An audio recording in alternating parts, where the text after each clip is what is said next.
Assalamualaikum warahmatullahi wabarakatuh. Selamat bergabung kembali dalam pembelajaran jarak jauh. Semoga Anda dalam keadaan sehat dan tetap semangat untuk memperoleh pengetahuan khususnya pada mata pelajaran ekonomi. Setelah Anda mempelajari materi tentang sistem informasi akuntansi, kali ini Anda akan mempelajari materi tentang persamaan dasar akuntansi. Apakah Anda sudah pernah mempelajarinya? Bila belum, mari kita sama-sama membahasnya. Baiklah, sebelum memulai, silakan Anda berdoa. Berdoa selesai?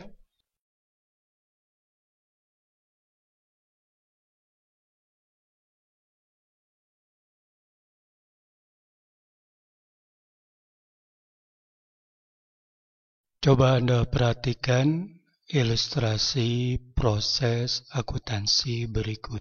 Dengan memperhatikan ilustrasi di atas, bahwa proses akuntansi yang dilakukan suatu perusahaan dapat menghasilkan laporan keuangan. Lalu bagaimana caranya? Nah, salah satunya ini akan kita pelajari dengan persamaan akuntansi.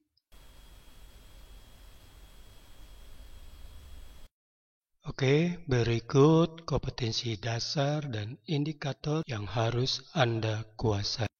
Pembelajaran jarak jauh kali ini terdiri dari 2 kegiatan belajar, yaitu pada kegiatan belajar pertama berisi tentang konsep persamaan dasar akuntansi, pengaruh transaksi terhadap persamaan akuntansi, dan pada kegiatan belajar yang kedua mencakup tentang analisis transaksi dan pencatatan transaksi dalam persamaan dasar akuntansi serta penyusunan laporan keuangan. Dengan mengikuti pembelajaran jarak jauh ini, diharapkan Anda dapat menerapkan rumus persamaan akuntansi, menerapkan atau menganalisis bukti transaksi keuangan, lalu mencatat transaksi ke dalam persamaan akuntansi, dan menyusun laporan keuangan yang berasal dari persamaan dasar akuntansi.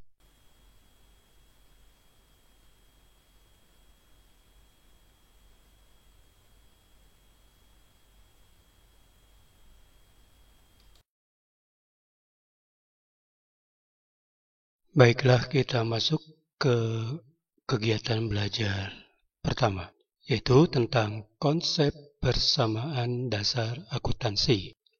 Setelah mempelajari materi tentang konsep persamaan akuntansi dalam kegiatan belajar pertama ini, diharapkan Anda dapat menerapkan rumus persamaan akuntansi dan menentukan pengaruh transaksi keuangan terhadap persamaan akuntansi.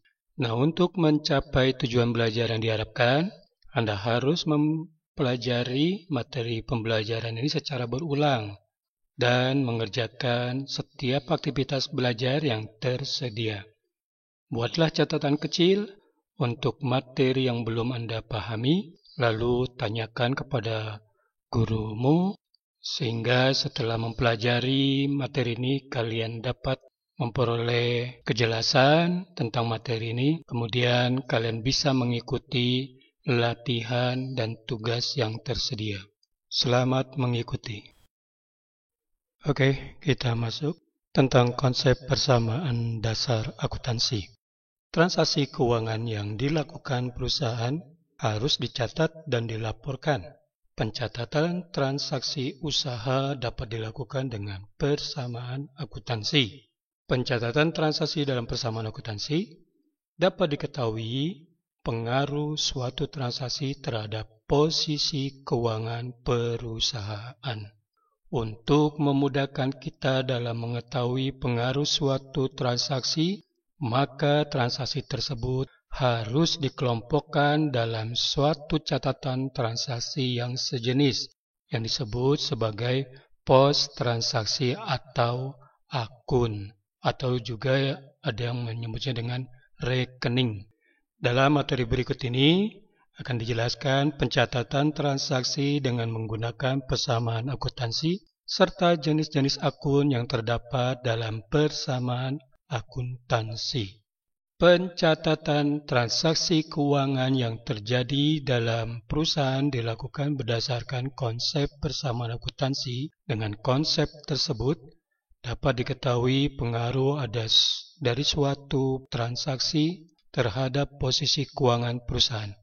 Ada kesamaan antara kekayaan dan sumber pembelanjaan. Kesamaan itu biasanya dinyatakan dalam suatu persamaan yang disebut persamaan akuntansi atau accounting equation. Perhatikan di sini, kekayaan yang dimiliki perusahaan biasanya disebut aktiva atau harta atau aset. Aktiva menunjukkan bentuk kekayaan yang dimiliki perusahaan yang diharapkan dapat memberi keuntungan bagi usaha tersebut di masa mendatang. Adapun sumber pembelanjaan menunjukkan siapa yang membelanjai kekayaan tersebut. Sumber pembelanjaan dapat dibedakan menjadi dua, yaitu dari kreditur dan dari pemilik. Bagi perusahaan, sumber pembelanjaan dari kreditur membawa akibat timbulnya kewajiban untuk mengembalikan. Oleh karena itu, sumber pembelanjaan dari kreditur disebut dengan kewajiban atau utang. Sedangkan sumber pembelanjaan yang berasal dari pemilik disebut modal atau ekuitas. Dengan demikian, persamaan akuntansi dapat pula ditulis sebagai berikut. Aktiva sama dengan kewajiban ditambah modal atau aktiva sama dengan kewajiban ditambah ekuitas. Persamaan akuntansi yang dibuat. Baiklah, kita akan melanjutkan. Untuk melakukan pencatatan suatu transaksi, sebaiknya didasarkan pada sumber dokumen atau bukti transaksi keuangan yang disebut sebagai sumber pencatatan. Dalam suatu perusahaan terdapat berbagai macam transaksi keuangan. Transaksi keuangan adalah kejadian-kejadian yang menyangkut organisasi yang diukur dengan sejumlah uang dan dicatat dalam akuntansi. Dokumen yang merupakan bukti pencatatan dapat dibedakan menjadi dua, yaitu dokumen pencatatan intern atau transaksi intern dan dokumen atau bukti pencatatan ekstern atau transaksi ekstern. Macam-macam bukti transaksi yang akan digunakan dalam proses pencatatan akuntansi. Yang pertama, kwitansi. Kwitansi adalah bukti pembayaran yang dibuat oleh pihak yang menerima uang. Bagian sebelah kanan dari kwitansi diberi kepada pihak pembayar dan bagian sebelah kiri kwitansi atau subkwitansi ditinggal sebagai bukti. Yang kedua, nota. Nota atau nota kontan adalah bukti penjualan barang yang langsung dibayar oleh pembeli. Nota biasanya dibuat rangkap dua, yang aslinya diberikan kepada pembeli dan tembusannya dipakai sebagai bukti penjualan. Yang ketiga, cek. Cek adalah perintah yang diterima dari pihak lain sebagai alat untuk melakukan pembayaran melalui bank. Bukti transaksi yang berikutnya, yang keempat adalah faktur. Faktur adalah bukti transaksi untuk pembelian dan penjualan kredit yang dibuat pihak penjual kepada pihak pembeli. Pembeli akan menerima faktur asli sebagai bukti pencatatannya, sedangkan penjual akan menerima faktur tembusan sebagai bukti pencatatannya. Lalu sumber transaksi yang kelima adalah nota debit atau debit memo. Nota debit adalah nota yang berisikan sebuah perkiraan langganan di debit karena pengembalian barang yang dibeli, atau retur pembelian. Lalu nota kredit atau kredit memo. Nota kredit adalah nota yang berisikan perkiraan langganan yang dikreditkan karena penerimaan kembali barang yang dijual atau retur penjualan. Sumber transaksi yang ke-7 adalah memo atau memorial. Memo adalah bukti yang dibuat pimpinan perusahaan untuk bagian akuntansi atau urusan akuntansi.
Baiklah, kita lanjutkan pembahasannya tentang apa saja yang menjadi unsur-unsur dalam persamaan akuntansi. Unsur-unsur dalam persamaan akuntansi, yang pertama, harta. Harta atau aktiva adalah sumber ekonomis yang akan memberikan keuntungan bagi usaha di masa depan.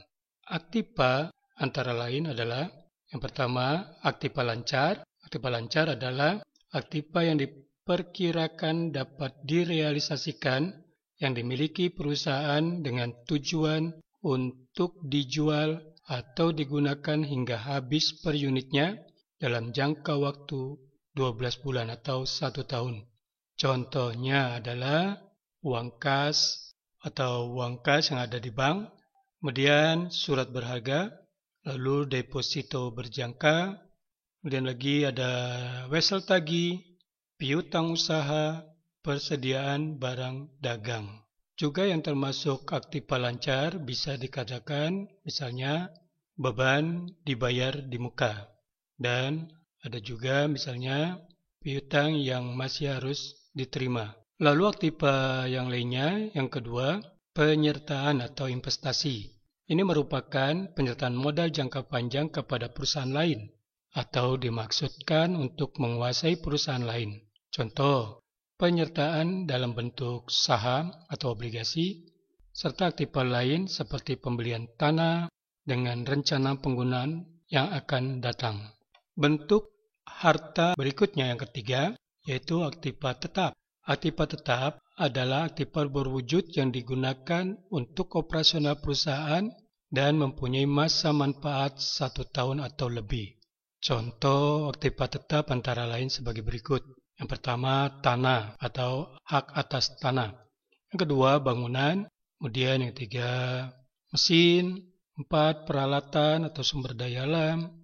Serta yang kelima, misalnya kendaraan. Bentuk harta yang keempat adalah aktiva tidak berwujud. Ini merupakan hak istimewa atau posisi yang menguntungkan perusahaan dalam menghasilkan pendapatan. Contoh aktiva tidak berwujud antara lain hak paten, hak cipta, hak merek, waralaba atau franchise, goodwill, dan sebagainya. Lalu harta yang lainnya, misalnya merupakan aktiva yang tidak dapat digolongkan ke dalam keempat jenis aktiva sebelumnya. Ini misalnya aktiva tetap yang tidak digunakan, lalu aktiva lancar yang tidak disertakan dalam kegiatan, beban-beban yang ditanggungan piutang kepada pemegang saham. Ini beberapa macam harta atau aktiva. Nah, dari uraian di atas, buatlah catatan kecil tentang pengelompokan harta.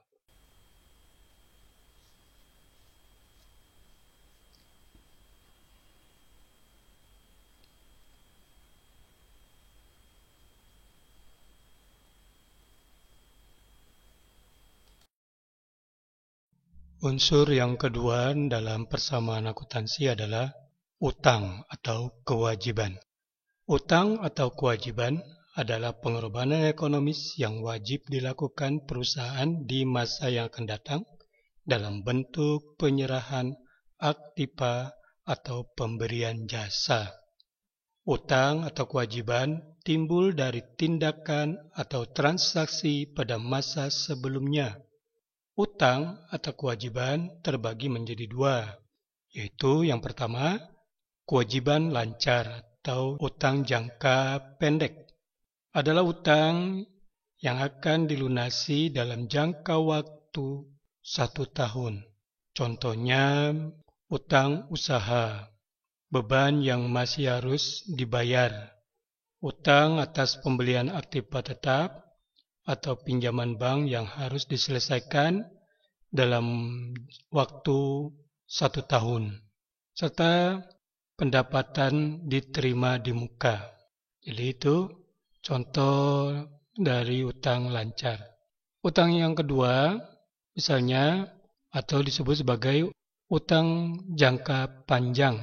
Utang jangka panjang ini adalah utang yang tidak jatuh tempo dalam waktu 1 tahun, atau utang yang umumnya tidak bisa menggunakan aktiva lancar dalam pelunasannya. Contoh utang jangka panjang, misalnya obligasi atau utang obligasi, utang hipotek, utang-utang yang lainnya.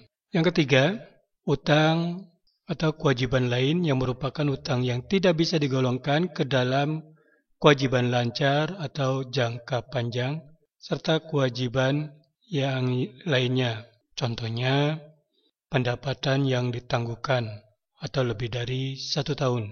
Yang kedua, misalnya utang dengan jaminan jangka panjang.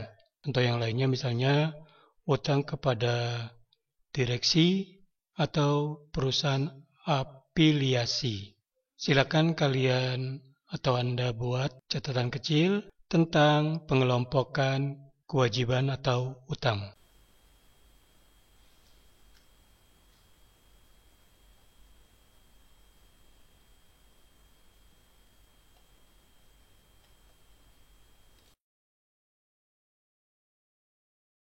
Unsur yang ketiga dalam persamaan akuntansi adalah modal atau ekuitas. Modal atau ekuitas merupakan hak pemilik dalam perusahaan.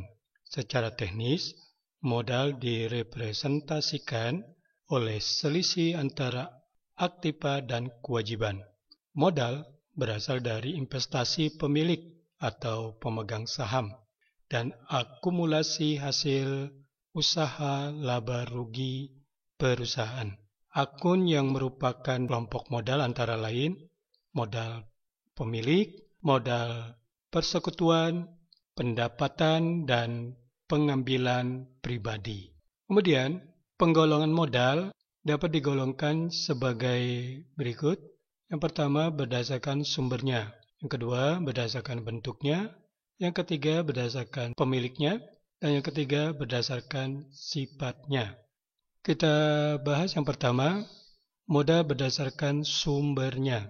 Modal ini dapat dibagi menjadi dua, yaitu modal sendiri dan modal asing. Modal sendiri adalah modal yang berasal dari dalam perusahaan sendiri, misalnya setoran dari pemilik perusahaan. Sementara itu, modal asing adalah modal yang bersumber dari luar perusahaan, misalnya modal yang berupa pinjaman dari bank. Yang kedua, modal berdasarkan bentuknya. Modal berdasarkan bentuknya dibagi menjadi modal konkret dan modal abstrak. Modal konkret adalah modal yang dapat dilihat secara nyata dalam proses perusahaan. Misalnya berupa mesin, gedung, mobil, atau kendaraan, dan peralatan. Sedangkan yang dimaksud dengan modal abstrak adalah modal yang tidak memiliki bentuk nyata, tetapi mempunyai nilai bagi perusahaan. Misalnya hak paten, goodwill, merek, dan sebagainya. Lalu yang ketiga, modal berdasarkan pemiliknya. Modal berdasarkan pemiliknya dibagi menjadi modal individu dan modal masyarakat. Modal individu adalah modal yang sumbernya dari perorangan dan hasilnya menjadi sumber pendapatan bagi pemiliknya. Contohnya rumah pribadi yang disewakan, bunga tabungan, dan sebagainya.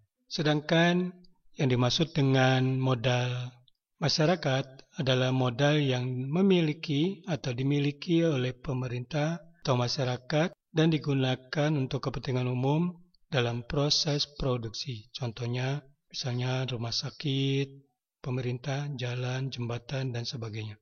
Yang keempat, modal berdasarkan sifatnya, yaitu modal tetap dan modal lancar. Modal tetap adalah jenis modal yang dapat digunakan secara berulang-ulang. Misalnya mesin-mesin, bangunan. Sementara itu, yang dimaksud dengan modal lancar adalah modal yang habis digunakan dalam satu kali proses produksi. Misalnya bahan baku dan sebagainya. Jadi itu tentang modal. Unsur yang keempat dalam persamaan akuntansi adalah pendapatan. Pendapatan atau income adalah aliran penerimaan kas atau aktiva lain yang diterima dari konsumen sebagai hasil barang atau pemberian jasa usaha pokok atau dari aktivitas di luar usaha pokok perusahaan dalam satu periode akuntansi. Pendapatan dikelompokkan menjadi dua, yaitu pendapatan usaha atau operating income. Ini adalah pendapatan usaha yang timbul dari usaha pokok perusahaan. Yang kedua, pendapatan di luar usaha atau non-operating income.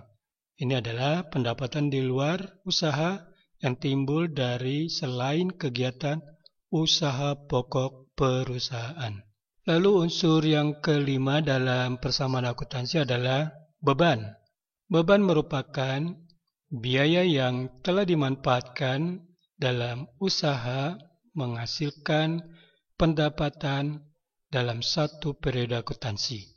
Beban dapat dikelompokkan menjadi tiga macam, yaitu beban usaha atau operating expense, itu beban yang dikorbankan untuk usaha utama. Lalu yang kedua, beban di luar usaha atau non-operating expense, atau yaitu beban yang dikorbankan untuk kegiatan bukan usaha utama. Yang ketiga, beban lain-lain atau other expense, yaitu biaya yang dikorbankan untuk kegiatan di luar usaha.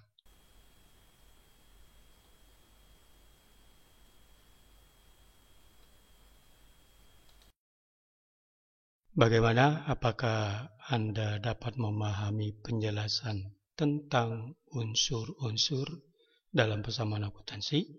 Bila belum, Anda pelajari kembali atau ulangi kembali sampai Anda paham benar. Jangan lupa buatlah catatan terkait unsur-unsur dalam persamaan akuntansi.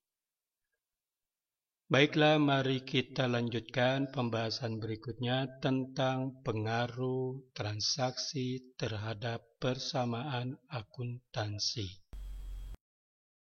Setiap transaksi akan mengaruhi posisi keuangan perusahaan. Dengan adanya transaksi dapat memengaruhi pada kelompok aktiva saja atau bisa juga memengaruhi pasiva saja atau bahkan memengaruhi aktiva dan pasiva secara bersamaan. Artinya, Setiap perubahan akan menunjukkan perubahan secara berpasangan, baik antara harta dengan harta, antara harta dengan utang, atau harta dengan modal. Oleh karena itu, pencatatannya dinamakan sistem akuntansi berpasangan atau double entry accounting system. Berdasarkan bukti transaksi, dicatatlah dalam persamaan dasar akuntansi. Beberapa kemungkinan pengaruh tersebut antara lain sebagai berikut. Yang pertama, suatu transaksi dapat memengaruhi harta saja atau harta dan utang, harta dan modal, utang dan modal, serta besarnya harta, utang, dan modal. Yang kedua, penambahan atau pengurangan aktiva atau harta akan selalu timbul diimbangi dengan penambahan atau pengurangan utang dan modal.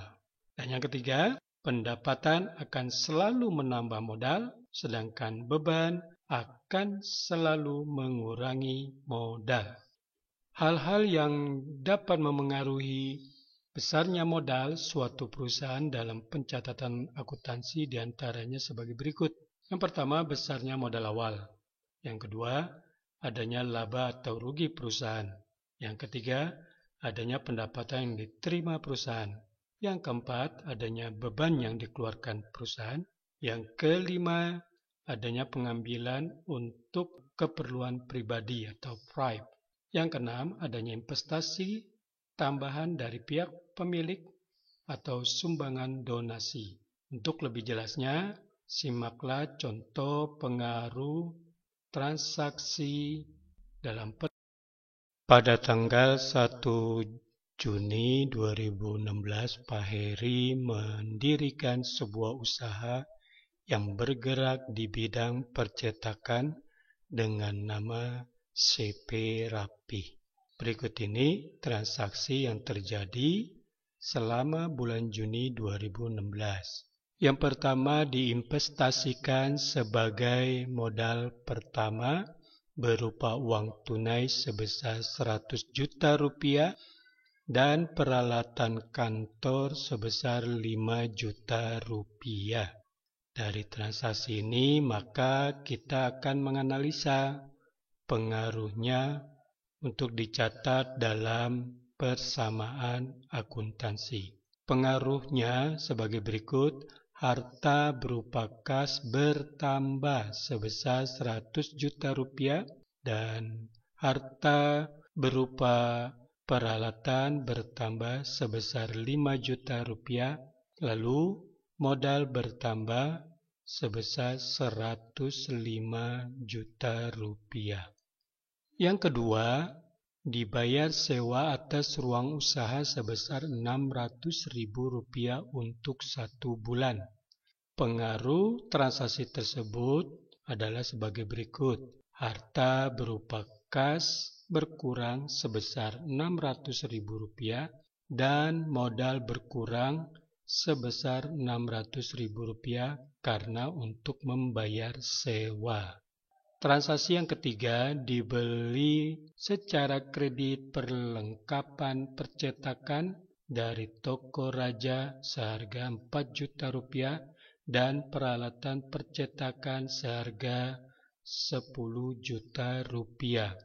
Dari transaksi ini, pengaruhnya untuk dicatat dalam persamaan akuntansi sebagai berikut. Harta berupa perlengkapan bertambah sebesar Rp4 juta, kemudian harta berupa peralatan bertambah sebesar Rp10 juta, dan utang bertambah sebesar Rp14 juta. Contoh transaksi yang keempat adalah diterima pendapatan atas jasa yang telah diberikan selama 1 minggu sebesar Rp16 juta. Dari transaksi yang keempat ini, maka pengaruh yang akan dicatat dalam persamaan akuntansi sebagai berikut.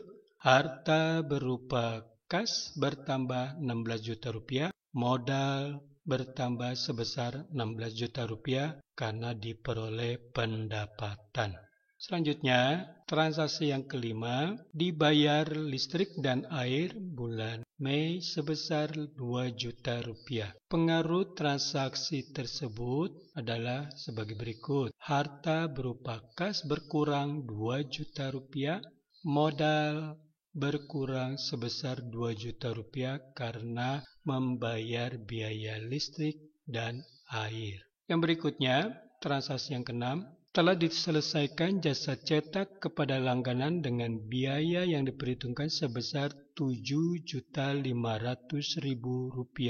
Jumlah tersebut difaktur untuk ditagih. Coba kalian perhatikan, transaksi ini adalah transaksi yang belum diterima secara tunai. Oleh karena itu, pengaruh transaksi tersebut adalah sebagai berikut. Harta berupa piutang usaha bertambah Rp7.500.000 dan modal bertambah sebesar Rp7.500.000 karena diperoleh pendapatan. Contoh yang berikutnya yang ketujuh adalah dibayar sebagian utang atas pembelian perlengkapan sebesar Rp2.500.000. Dari transaksi tersebut, maka pengaruhnya adalah sebagai berikut. Harta berupa kas berkurang sebesar Rp2.500.000 dan utang berkurang sebesar Rp2.500.000. Oke, itulah beberapa contoh pengaruh transaksi untuk dicatatkan dalam persamaan akuntansi.